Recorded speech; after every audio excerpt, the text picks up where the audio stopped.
J'ai Vélius! J'ai Vélius! J'ai Vélius!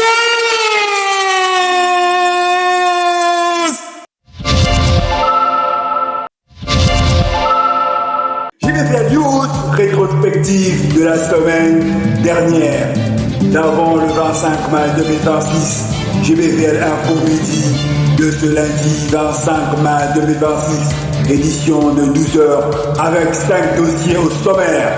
Premièrement, mise au point des dossiers décortiqués au Conseil des ministres du 22 mai 2026.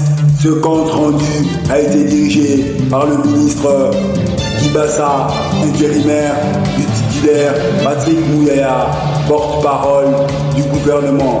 Il a parlé de la situation épidémiologique concernant la maladie Ebola, du renforcement de capacités à la communication préventive liant à la maladie, des ripostes, de la 17e vague d'Ebola en RDC, dont 13 nouveaux cas supplémentaires sur un total accumulé de plus de 200 morts. Il a souligné la surveillance aiguë en base communautaire. En plus de l'Ebola, qui a surabondé, le choléra aussi refait surface dans une lignée parallèle d'études médicales avec près de 7 cas confirmés. Sur la situation humanitaire, encore noirceur des conditions de vie à l'est de la République démocratique du Congo, d'une guerre imposée par le Rwanda de Paul Kagame. Ensuite, des fortes bascules violentes des vents causant des dégâts diluviens. Pour revenir à la situation d'Ebola, délocalisation du match amical avec le Danemark joué en Belgique ce 3 juin 2026 au stade Maurice Dufras, stade de Liège, et le deuxième match entre le 7 et le 9 juin de la RDC affrontera le Chili. La logique d'une série de stages de préparation des léopards de la République démocratique du Congo avant la Coupe du Monde de la FIFA 2026. Donc il n'y aura pas de match de préparation au pays, ni rassemblement général des derniers consignes. Et en une réaction interne irrélative à sa partie iturienne, la grande partie infectée reste coupée dans son trafic du reste de la République démocratique du Congo. Un communiqué émanant du secteur des transports. Point suivant. Projet énoncé de la construction d'une ambassade du touriste moderne et compétitif, des connaissances générales de la culture générale à Houston, aux États-Unis d'Amérique, carrefour central des activités mondiales.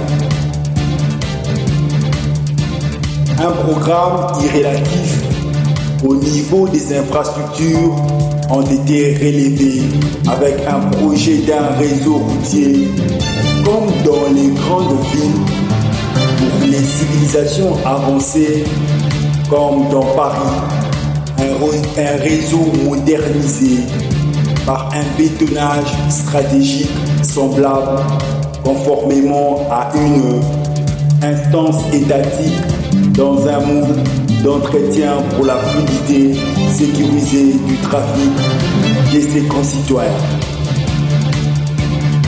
Pour sa relance agricole, l'encadrement technique des agronomes sur terrain, une projection d'hectares du café et palmier à huile, tout cela avec l'implication des acteurs locaux, avec cette vision de promouvoir la transformation locale.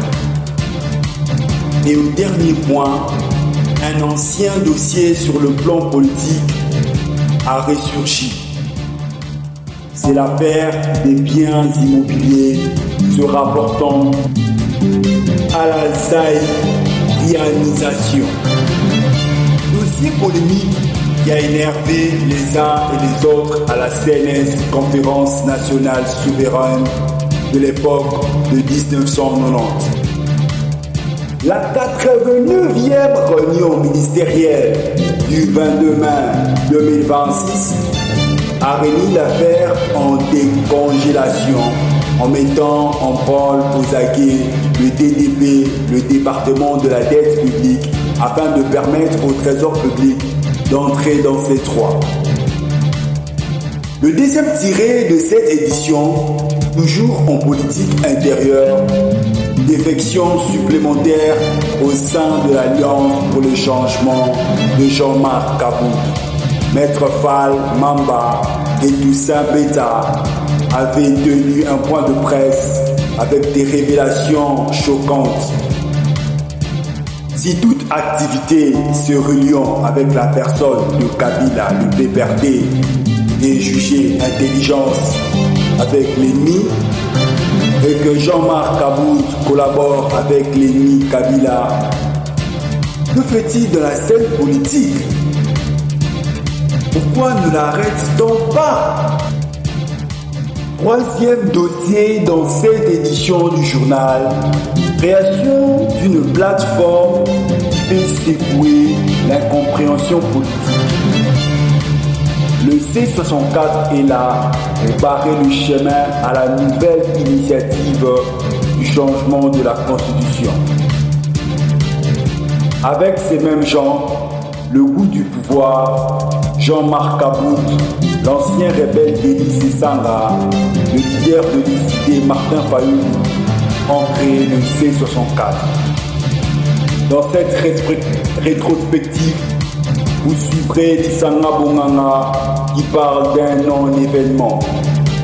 Le quatrième dossier nous emmènera dans la ville de Kinshasa où le ministre provincial, dans son implication technocratique, a lancé les travaux pour la construction d'un mini-terrain de football à l'espace Adi sur l'avenue Dongoni, près du grand terrain Saint-Cassien à Bandal. Plusieurs notables chefs de rue ont participé à cette inauguration solennelle.